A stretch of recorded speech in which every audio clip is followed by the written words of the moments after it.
right here, just sit down, right here, don't go, no way, yeah, I like that, bring that, right here, just sit down, right there, don't go, nowhere, little baby gon' shake that, little baby gon' shake that, little baby gon' shake that, little baby gon' shake that, yeah, I like that, bring that, right here, just sit down, right there, don't. What up, YouTube? We back with another reaction video, reacting to Trapdoor Crime, the jealous 14-year-old who brutally poked up her best friend forever to RIP in the sleepover, at the sleepover. All right, let's get it. 14-year-old Nyla Lightfoot died Tuesday at her Fort Worth apartment, and now a 13-year-old female friend is charged with her murder. She wanted to spend the night at Nyla's house, but Nyla said she couldn't have company, and went home, and she told her to come get her clothes, or she was gonna bleach them, and I guess Nyla went to her house, and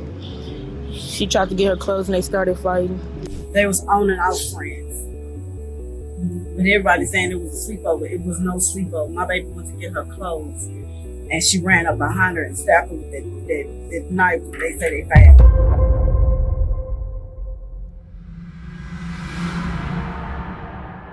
On May 29th, 2018, Nyla Lightfoot was at home having a sleepover when she heard a door knock. When she opened the door, she saw it was her 13-year-old friend. However, she couldn't let her in as her mom was not particularly a fan of her. Nyla told her friend there was no room, so she stomped out, livid. But on her way out, she told Nyla to come get her clothes from her house or she'll soak them in bleach. Nyla followed her home to retrieve her clothes, but while she was waiting, her friend ran up from behind with a knife in her hand. Nyla never came home.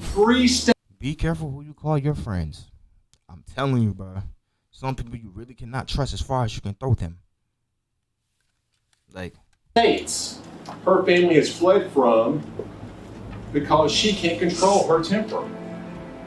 Until finally she comes to your community. It takes a lot. Fort Worth, Texas, is a city that harmoniously combines its Western heritage with modern urban living. It's a place where you can step back in time to the days of cattle drives and saloons, or immerse yourself in the vibrant arts and culture scene. With a welcoming community, a diverse culinary landscape, and good schools, it's no wonder small families like the Lightfoots are attracted to it. But is there more to this seemingly perfect picture? What mysteries might be lurking beneath the surface, waiting to be discovered?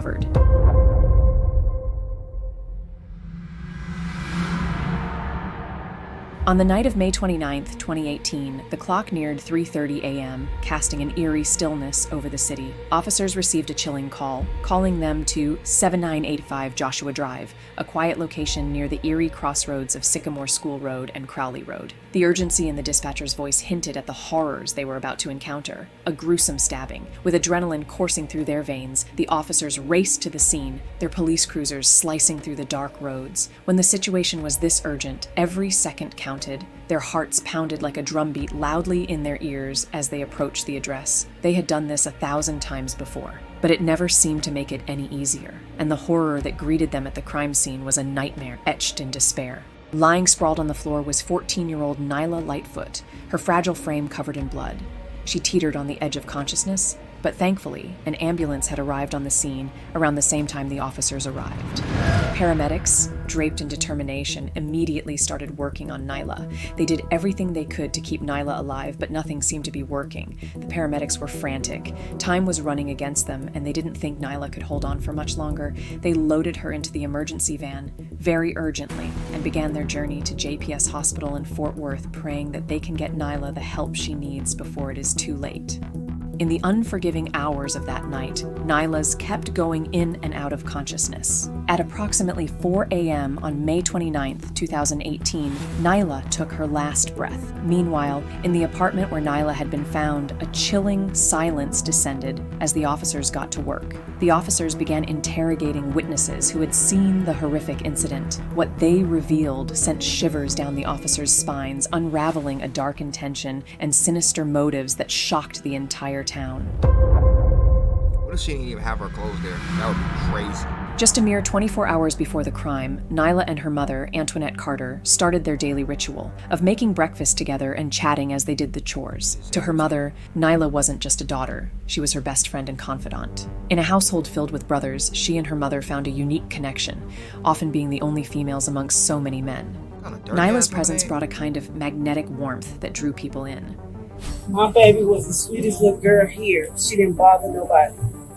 She made straight A's. She was friends with everybody. Nyla wasn't just a ray of sunshine. She was a beacon of light in the lives of all who had the privilege of knowing her.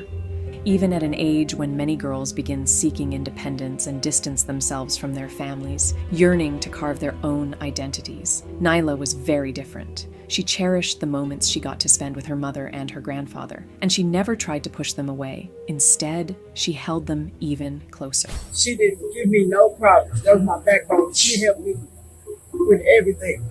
Nyla was very loved and had a lot of friends. In fact, on that very day, Nyla had gathered all her friends together, but what was supposed to be a night of fun and dancing would take a very dark turn.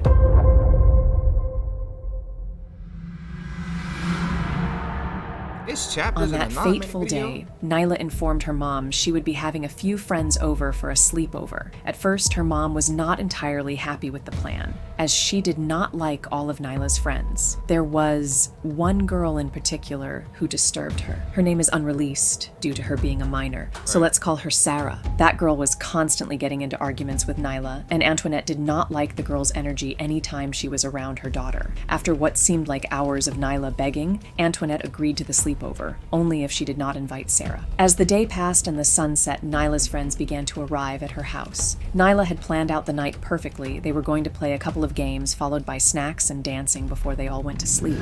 As Nyla and her friends danced the night away, a knock sounded on her door. It was late into the night, so Nyla wondered who would be. As she opened the door, she was shocked to see Sarah. Nyla had no clue how Sarah found out about the sleepover. She told the girl she couldn't stay because there was no room. The girl was immediately livid. She thought Nyla was telling her she didn't want her in her home. She stormed off, but not before telling Nyla to come and get all of her clothes that she left at her house, and if she didn't, she would soak them in bleach.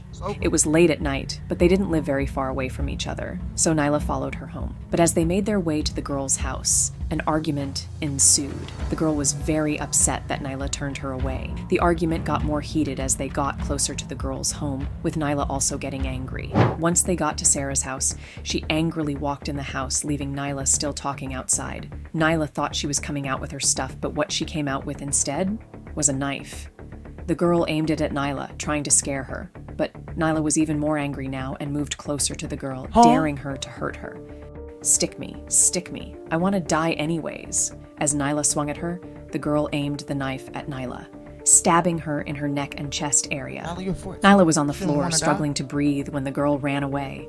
Officers assigned to the case immediately started interrogating witnesses, starting with some of Nyla's friends who had been at the sleepover. What they had to say shocked the officers. She wanted to spend the night at Nyla's house, but Nyla said she couldn't have company, and went home, and she told her to come get her clothes, or she was gonna bleach them, and I guess Nyla went to her house and she tried to get her clothes and they started fighting.